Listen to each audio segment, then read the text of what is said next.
안녕하세요, 여러분. 네, 제가 잠깐 기도하고 그리고 말씀 증거하는 시간 갖겠습니다. 하나님 아버지 감사합니다. 하나님 오늘도 주님의 은혜로 우리가 주님의 은혜를 입고 하나님 우리가 주님께 예배 드릴 수 있도록 하나님 이 시간을 허락하여 주시기를 주셨음을 감사드립니다. 하나님 물론 예배 가운데도 많은 공격이 있고 공격이 있어 왔습니다. 하지만 하나님을 의지해서 하나님 우리가 예배 드립니다. 하나님 말씀 가운데 주께서 함께하여 주시고 하나님 또한 말씀을 듣는 자들 모든 마음 가운데 하나님 그 마음에 생명을 담아둘 수 있는 하나님의 말씀을 담아둘 수 있는 하나님 그러한 시간이 되기를 원합니다. 하나님 오늘 말씀을 통해서 하나님에 대해서 더 깊이 알게 하여 주시고 하나님 우리 자신에 대해서도 인간에 대해서도 하나님 인간이 걸어온 길에 대해서도 하나님 우리가 직시하며 알 수 있는 시간이 될 수 있도록 주님 역사하여 주시옵소서. 하나님 그래서 우리가 우리 스스로를 빛 가운데 노출시킬 수 있는 우리 자신이 될 수 있도록 우리에게 용기를 부어주시기를 원합니다. 하나님 그래서 더 하나님을 기쁘시게 하며 더 하나님께로 들어가며 더 빛 가운데로 더 깊숙하게 들어갈 수 있는 하나님 그러한 시간이 되기를 참으로 원합니다. 하나님 그렇게 성령께서 이 시간 가운데 역사하시고 하나님 인도하여 주시옵소서. 하나님 저는 아무것도 아니고 저는 진짜 허수아비와도 같습니다. 아무것도 아닙니다. 하나님 모든 것의 주인이 되시고 모든 것의 핵심이 되신 그 하나님께서 친히 임하여 주시옵소서. 감사하며 예수님의 이름으로 기도했습니다. 아멘. 네, 여러분 오늘도 로마서를 말씀 본문으로 해서요. 이방인의 죄를 지금 하고 있죠. 본론으로 들어왔습니다. 저번 주부터. 그래서 이제 이방인의 죄로 본론이 이제 들어가기 시작하는데 오늘은 이방인의 죄 두 번째 시간을 가질 것입니다. 그래서 이제 본문은 로마서 1장 21절부터 23절까지 세 절을 제가 잡았습니다. 그래서 제가 한번 봉독을 해보겠습니다. 네, 말씀을 가지고 계신 분들은 잘 경청해서 들으시면서 함께 또 봉독을 해주셨으면 좋을 것 같아요. 그리고 말씀 성경이 없으시는 혹시 성경이 없는 분들은 잘 경청해서 들어주시기를 바랍니다. 네, 그래서 본문은 로마서 1장 21절, 22절, 23절입니다. 네, 제가 한번 읽어보겠습니다. 하나님을 알되 하나님을 영화롭게도 아니하며 감사하지도 아니하고 오히려 그 생각이 허망하여지며 미련한 마음이 어두워졌나니 스스로 지혜 있다 하나 어리석게 되어 썩어지지 아니하는 하나님의 영광을 썩어질 사람과 새와 짐승과 기어다니는 동물 모양의 우상으로 바꾸었느니라. 네, 라는 말씀으로 말씀을 증거하려고 합니다. 미국 엘라바마주에 엔터프라이즈라는 곳이 있대요. 근데 그곳에 가면은 볼 위빌이라는 커다란 기념비가 세워져 있다고 합니다. 네, 볼 위빌은 다른 뜻이 아니라 딱정벌레라는 뜻이래요. 네, 그래서 볼 위빌 딱정벌레라는 뜻인데 그곳은 그 딱정벌레의 그 형상을 아주 크게 세워둔 그 기념비가 있다는 거죠. 네, 그 형상인지 모르겠지만 하여튼 그 딱정벌레를 기념하는 그 기념비가 아주 크게 세워져 있다고 합니다. 네, 볼 위빌이라는 네. 그래서 그곳은 왜 이 기념비가 세워진 이유는 뭐냐면 그것은 늘 목화를 심어왔던 곳이었는데요. 이게 남부 지역은 보통 목화 그 재배를 주로 이제 많이 했죠. 네. 늘 목화를 심어왔었던 곳인데 딱정벌레가 많이 생겨서 항상 이게 딱정벌레가 문제여가지고 딱정벌레가 많이 생겨서 빈번히 목화 농사에 실패를 하곤 했다고 합니다. 특히 이제 이곳은. 네.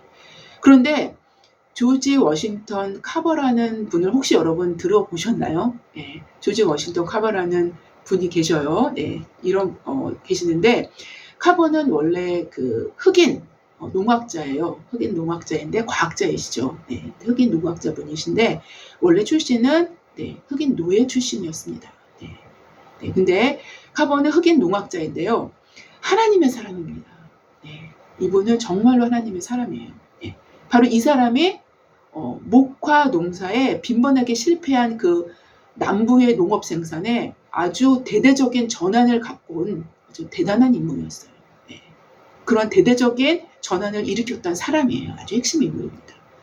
목화를 대신할 수 있는 대체 식물이 절실히 필요할 때, 절실하게 필요할 때 그가 연구한 땅콩, 그리고 피칸, 그다음 고구마 등으로 특히 땅콩 농사, 땅콩 농사를 연구 개발해서 오늘날 땅콩에 관한 세계적인 명산지가 되게끔 한 바로 그 인물이에요.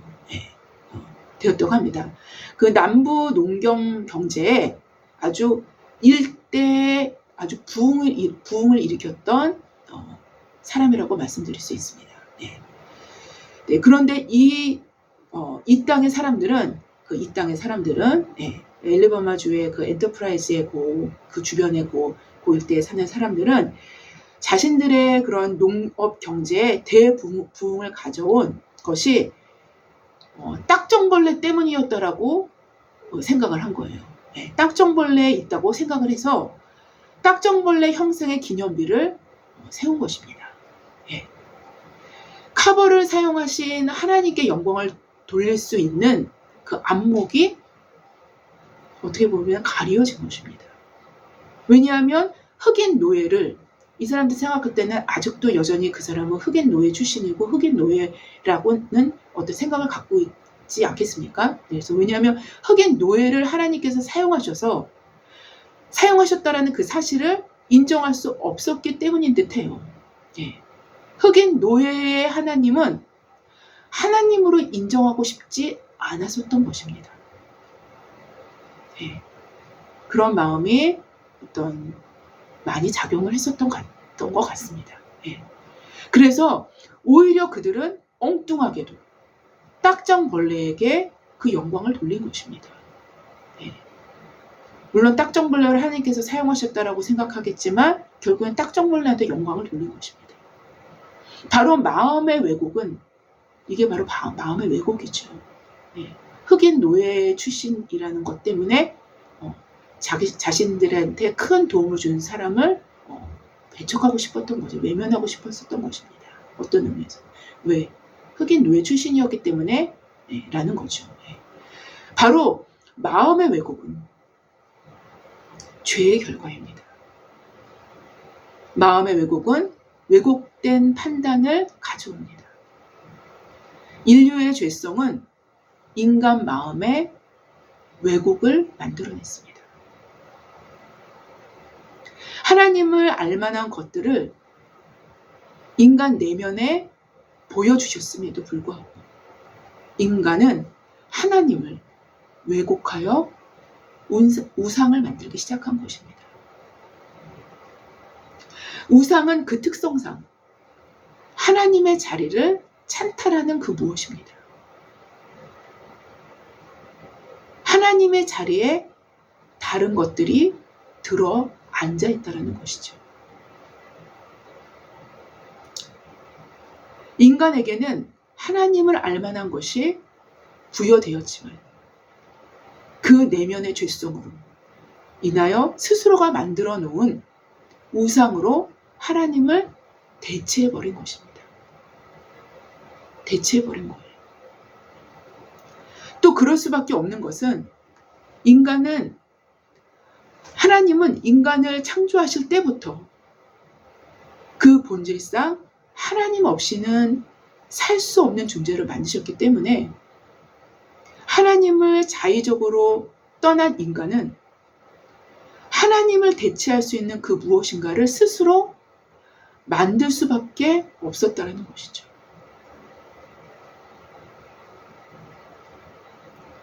하나님을 대체해서 하나님 자리에 앉힐 수 있는 것은 사실상 너무도 다양합니다.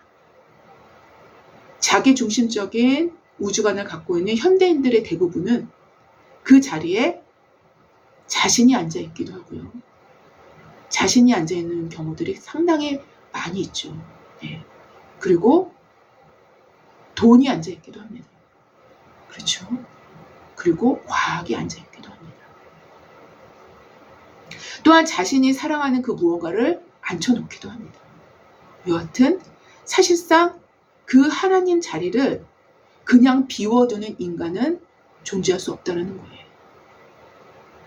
반드시 그 하나님의 자리를 대체한 무엇인가가 들어앉아 있을 수밖에 없습니다. 왜냐? 하나님은 그렇게 만드신 거예요. 인간을 만드실 때. 하나님 자리가 인간에게는 있습니다. 하나님을 떠난 인간은 반드시 그 자리에 앉힌 그것을 신앙화합니다. 신앙화합니다. 제 아무리 과학적 근거를 들이대도 그 과학적 근거를 자신의 내면으로부터 의미화시킬 때 그것이 신앙화됩니다. 현대에 있어서는 사실 과학도 하나의 신앙입니다. 여러분 과학적이다 그러면 과학이다 그러면 그냥 믿죠. 바로 신앙입니다. 따라서 인간은 그 내부적으로 인간이 타고난 본성을 감출 수 없다는 것입니다. 오늘 본문은 인류의 죄는 하나님을 떠난 인간이 자기가 만들어낸 하나님을 섬김으로 하나님 없이는 살 수 없는 존재임을 스스로 반증하면서도 하나님 없이 살아가는 인간의 그 부조리한 상태를 보여주고 있는 것이 지금 현 주소입니다. 또한 이 죄가 뭐예요? 우상숭배의 죄죠. 결국에는 이 죄가 다른 모든 죄를 잉태하는 아주 원천적인 죄라고 말씀드릴 수 있어요. 이것이 성경의 기록이에요. 우상숭배의 죄는 기타 모든 죄를 그래서 다 끌어들입니다. 본문 21절부터 22절에 어떻게 기록이 되어 있냐면 하나님을 알되 하나님을 영화롭게도 아니하며 감사하지도 아니하고 오히려 그 생각이 허망하여지며 미련하여 졌나니 스스로 지혜 있다 하나 어리석게 되어 썩어지지 아니하는 하나님의 영광을 썩어질 사람과 새와 짐승과 기어다니는 동물의 모양의 우상으로 바꾸었느니라 라고 기록되어 있습니다. 이 본문을 하나님을 거역하고 떠난 인류의 죄의 역사를 어떤 점진적으로 표현하는 것으로 설명되어 줄 수도 있는데요. 또한 이 거역의 단계는 너무나 흡사하게 인간 내면의 거역의 심리 단계랑 굉장히 흡사합니다. 인간에게는 창조주와 피조물을 분명히 구별하고 식별할 수 있는 지적 능력과 어떤 통찰력이 본능적으로 인간 안에 들어가 있어요. 인간 안에 들어가 있습니다. 이미 하나님께서 인간에게 주신 것입니다. 어느 인간이나 마찬가지예요. 또한 초월자에 대한 외경심과 같은 기본적인 신관념을 모두 갖고 태어납니다. 인간이라면 모두 갖고 태어나요. 바로 이것이 하나님이 인간에게 그 자신을 보이신 바이신 것입니다.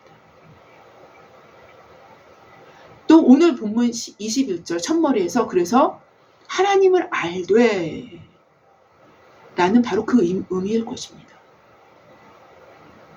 그러나 인간의 마음의 왜곡, 즉 죄로 인한 마음의 왜곡은 이러한 것들을 무시하거나 혹은 하나님 아닌 것들을 하나님으로 삼는 일들을 자행하게 된 것입니다. 따라서 인간의 왜곡된 마음도 하나님을 영화롭게 할 수도, 또 인간의 왜곡된 마음은 하나님을 영화롭게 할 수도 없고 감수할 수도 없게 된 것입니다. 딱정벌레 기념비는 인간의 왜곡된 마음의 단면을 보여주는 사례일 뿐입니다. 사실 하나님을 그 마음에 두지 않는 모든 인간의 마음은 모두 이와 동일하다고 말씀드릴 수 있어요. 일단 하나님을 어떤 의미에서도 어떤 의도에서든지 무시하거나 그래서 다른 하나님으로 바꿔치기 하는 거예요. 참 하나님이 아닌 자기가 만든 하나님으로 바꿔치기 하는 일들이 벌어지면 필연적인 결과물들이 나타나는데 오늘 본문은 이렇게 기록해요.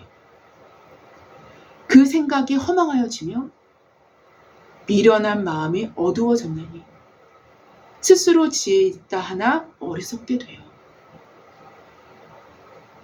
라고 기록하죠. 사실 오늘 본문에서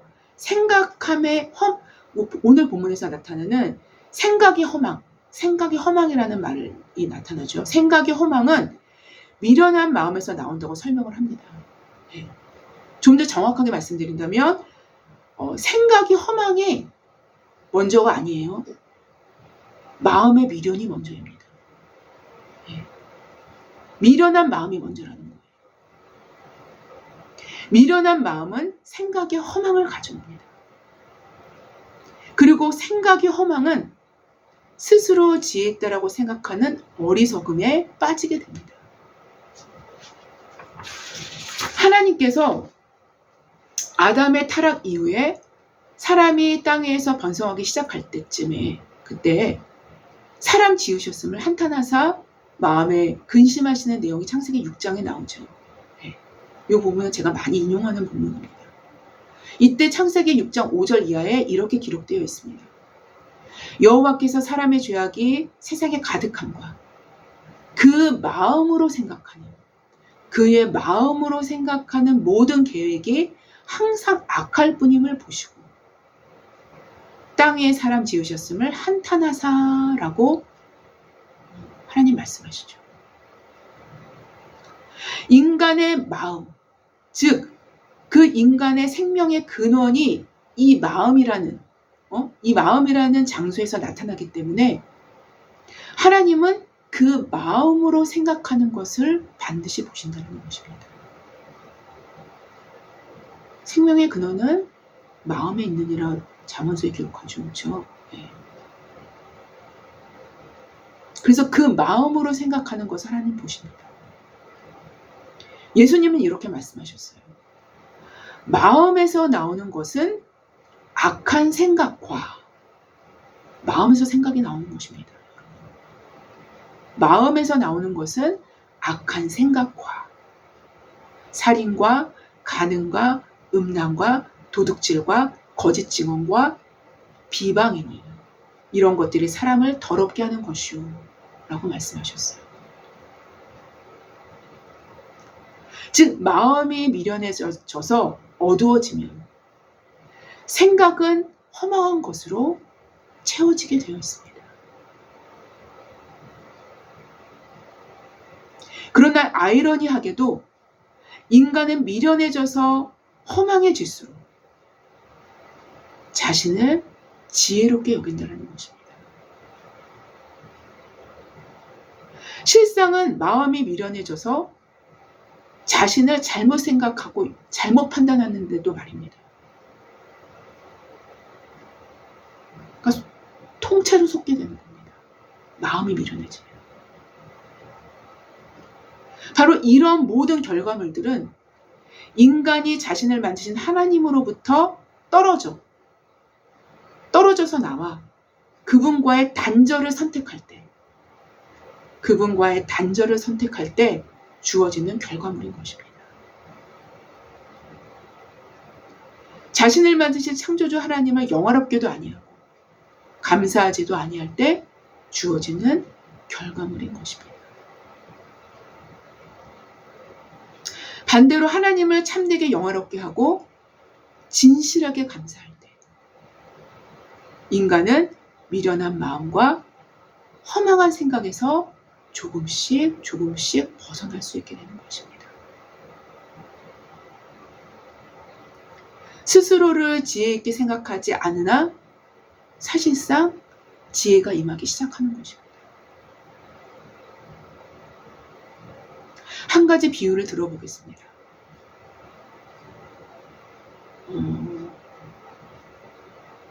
한 아이가 있었어요.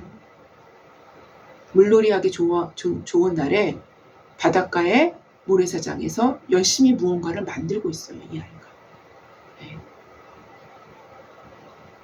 아이는 손재주가 있어서 무엇이든지 잘 만드는 아이예요. 이 아이는. 무엇을 만드나 봤더니 아름다운 모래집을 만들고 있었어요.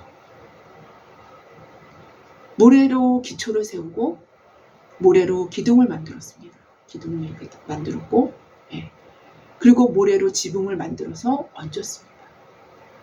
게다가 모래 기초 옆으로 이렇게 모래 흙을 깊이 파서 물이 고여 있게끔 이렇게 만들어서 마치 연못처럼 너무 아름다운 집을 지었습니다. 한 가지 한 가지가 얼마나 섬세하고 이게 잘 만들어졌는지 사람들은 막 너무너무 입에 침이 마르도록 칭찬을 한 거예요. 어쩜 너는 이렇게 잘 만드니? 너무 아름답다. 너무나 칭찬을 아끼지 않았습니다. 모래집을 가까이 보고 있노라면 그 섬세함과 손재주에 매료될 수밖에 없었어요.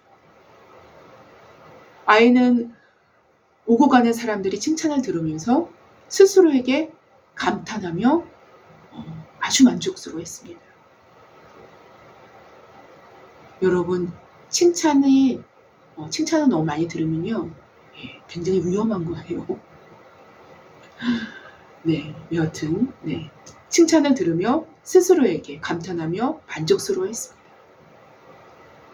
사람들이 칭찬 소리에 만족스러워하고 있을 때 또 한 아이가 나타나서 모래성을 만들기 시작했어요. 이번에 얘는 모래집을 만들었죠. 얘는 모래성을 만들기 시작한 겁니다. 아주 멋진 모래성을 만들기 시작했습니다. 그러자 사람들은 모래성을 쌓는 아이에게 눈이 막 쏠리기 시작했어요. 또 우르르 또 이제 그쪽으로 사람들이 이제 가기 시작했어요. 그도 역시 손재주가 있었고 사람들은 그에게도 막 칭찬을 아끼질 않았어요. 야, 이것도 또 엄청 멋지네. 사람들이 이러면서 너무 칭찬을 아끼지 않았어요. 사람들이 한동안 뜸해지자 모래집을 쌓았던 아이는 모래성을 쌓은 아이를 찾아가서 이렇게 말했어요. 내가 먼저 이 자리에 집을 짓기 시작했는데 넌 뭐야? 넌 뭐니? 내가 먼저 집을 짓기 시작했으니까 여기는 내 구역이야. 여긴 내 구역이야. 여긴 내 해변이야. 또 다른 데로 가. 이런 식으로 얘기를 하기 시작했습니다.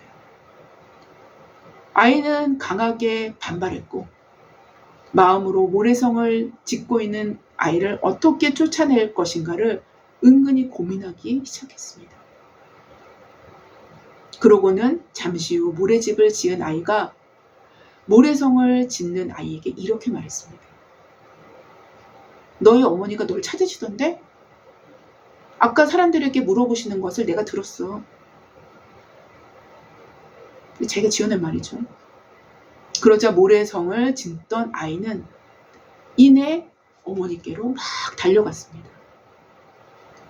그 아이가 보이지 않게 되자 모래집을 짓던 아이는 그 모래성을 완전히 짓밟아 버렸습니다. 해는 뉘어뉘어 지기 시작했고 해변에서 즐기던 사람들도 이제 한두 명씩 사라지기 시작했습니다.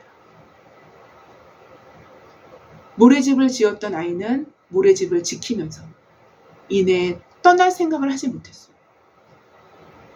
그 만족감에 사로잡혀서 스스로의 지혜에 마음이 너무나도 즐거웠기 때문인 거예요. 바로 인간의 지혜란 이런 것입니다. 모래집을 지었던 아이의 손재주나 아니면 그럴싸한 거짓말로 경쟁 상대를 없애버리는 것. 그래서 그가 거쳐있던 해변가에서 기득권을 행세하는 것 등의 것들을 말한다는 것이죠. 인간의 지혜를. 그러나 그 모래집은 이내 한 번의 파도에도 흔적도 없이 사라집니다.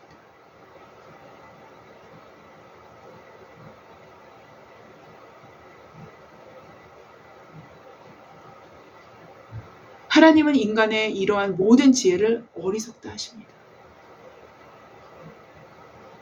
흔적도 없이 사라질 것임을 아이는 아마 지식적으로는 알았을 거예요. 왜? 맨날 해변 돌아다니면서 놀았기 때문에. 지식적으로는 알았을 거예요.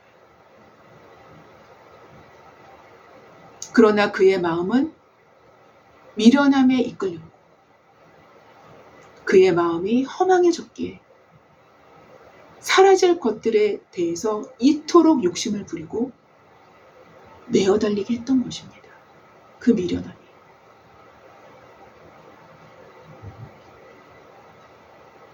바로 이러한 미련한 마음과 어리석은 생각은 자신의 욕심과 탐심을 채우기 위한 여러 가지 방법들을 고안해냅니다.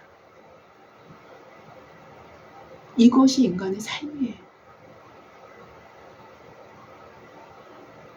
바로 썩어질 사람과 새와 짐승과 기어다니는 동물 모양의 우상을 만들어서 자신의 부족한 힘을 이것들을 통해서 채워넣기를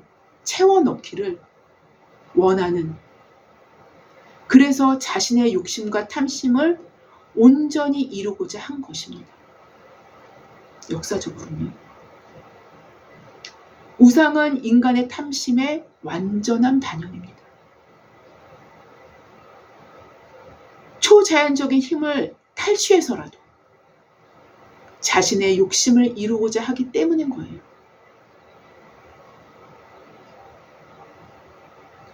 인간의 한계점을 우상이라는 것을 스스로 만들어. 즉 하나님을 대체한 자기가 하나님을 대체한 자기가 만든 하나님을 만들어 극복하고자 하는 능력이기 때문인 거예요. 그게 우상이에요. 다시 말씀드리겠습니다. 인간의 한계점을 인간은 아무리 똑똑하고 아무리 능력이 있어도 자기 한계를 알아요. 그렇죠? 산을 옮길 수 없다는 거 압니다. 자기 못한다는 거. 바닷물을 다 100% 다 퍼낼 수 없다는 거 인간은 알아요. 인간의 한계점을 우상이라는 것을 스스로 만들어서, 즉 하나님을 대체한 자기가 만든 하나님을 만들어서 그것으로 자기 한계점을 극복하고자 하는 노력이기 때문이 거예요. 그게 바로 우상이에요. 즉 자신의 탐욕이 한계점에 부딪혀 좌절되지 않도록 탐욕을 온전히 이루고자 인간 스스로 고안해낸 고안물이 우상인 거예요.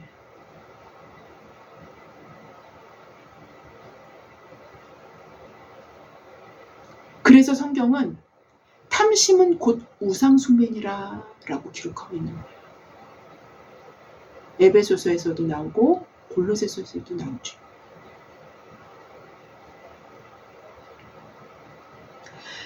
현 시대를 살아가는 사람들은 눈에 보여지는 사람과 동물 모양의 우상을 섬기는 것은 아주 드문 일이에요. 드문 일입니다. 예. 현대인들은 그렇게 눈에 보이는 우상을 섬기는 거는 그렇게 많지는 않아요.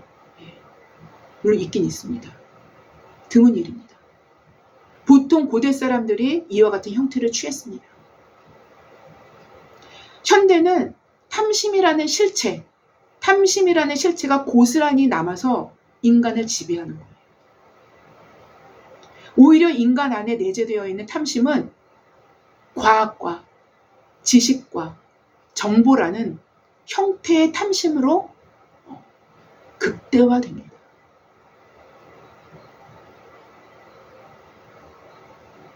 여러분, 이게 현 시대입니다.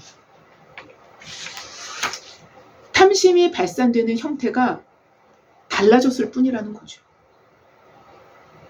탐심이 발산되는 형태가 달라졌을 뿐, 탐심의 실체는 예나 지금이나 고스란히 인간 안에서 활동하는 근본 악 중의 하나입니다.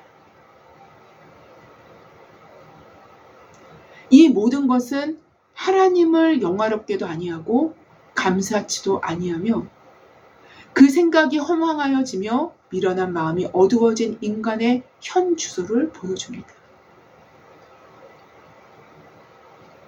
우상은 하나님, 곧 전능자에 의존할 수밖에 없는 인간 자신을 인식하면서도 자신이 자신의 탐심을 자기가 원하는 대로, 자신의 탐심을 원하는 대로 채울 수 있는 전능자의 그 능력, 전능자의 능력을 약탈하기 원하는 인간의 타락한 본성이 세워놓은 하나님의 대형물인 거예요.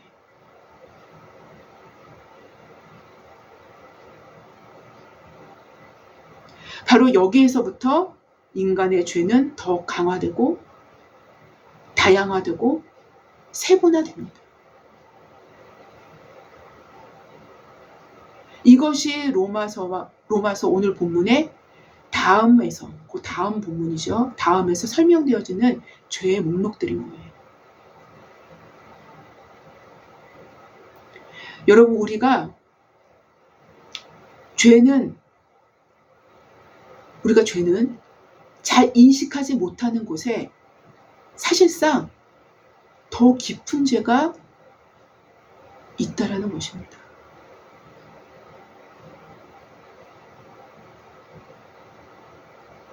만약 교회를 다닌다고 하면서 자신의 탐심과 탐욕을 처리하지 못한다면 그는 하나님을 하나님으로 섬기고 있지 않다라는, 하나님을 하나님으로 섬기고 있지 않다라는 확실한 반증인 거예요. 자신의 탐욕과 탐심을 처리하지 못한다면 그 사람은 하나님을 섬기고 있지 않다라는 것을 확신해서 좋습니다.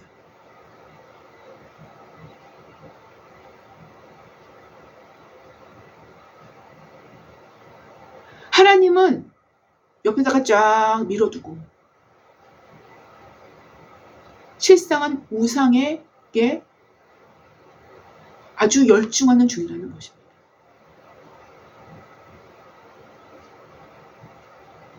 교회를 다니면서도 충분히 이렇게 됩니다.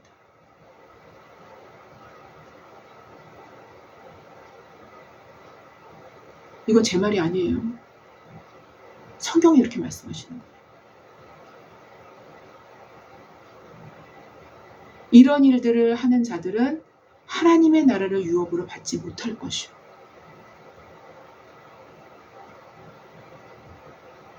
하나님의 나라를 유업으로 받지 못한대요.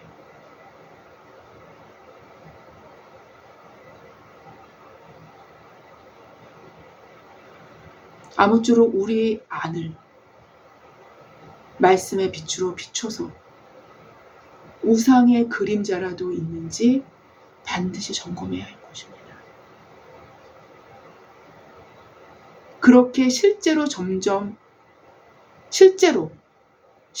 점검되어지게끔, 내 자신이 실제로 점검되어지게끔 자신을 빛 가운데 노출시킬 수 있는 용기, 말씀의 빛 가운데 자신을 노출시킬 수 있는 용기, 여러분, 이게 너무나 중요합니다. 그러한 저와 여러분이 되시기를 주님의 이름으로 기도합니다. 네, 제가 잠깐 기도하고 마치겠습니다. 하나님 아버지 감사합니다.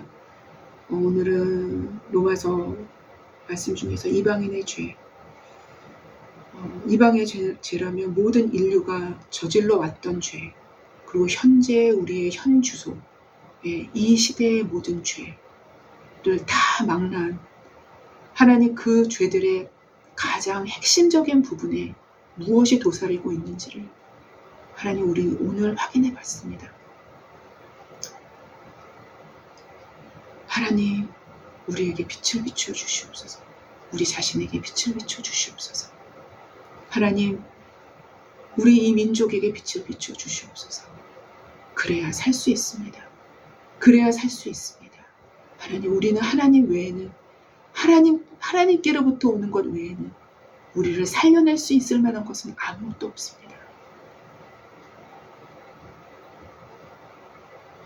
왜냐하면 우리 안에서부터 참된 하나님을